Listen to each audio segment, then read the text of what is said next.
Hello and नमस्ते सम्पूर्ण मेरो युट्युब फ्यामिलीहरुलाई चाहिँ एकदम इन्ट्रेस्टिङ भिडियो चाहिँ मैले ल्याएको छु।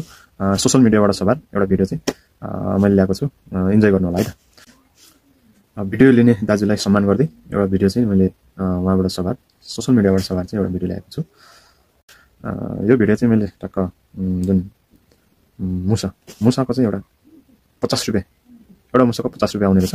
म पनि एउटा मुसा खेती गर्ने कोसिस गर्दैछु। अब एउटा फर्म लिएर टक्क फर्म लिएर मुसा चाहिँ पालन गर्ने मैले सोचेको छु।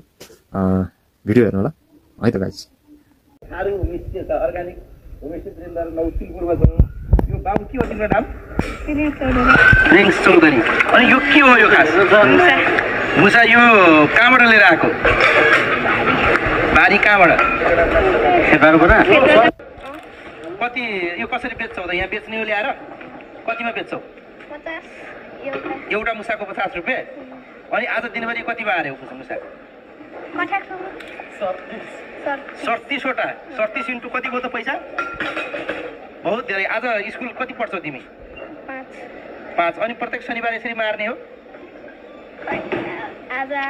अनि 37 वटा यत्रो भनेपछि 50 का दरले यसरी बिक्री हुन्छ त है? अनि कहाँ बेच्ने? कहाँ यही होमस्टेमा हो बेच्ने तिमीले? ए 37 वटा कसले मिलेर मारेको? तिमीहरू पनि हो? 37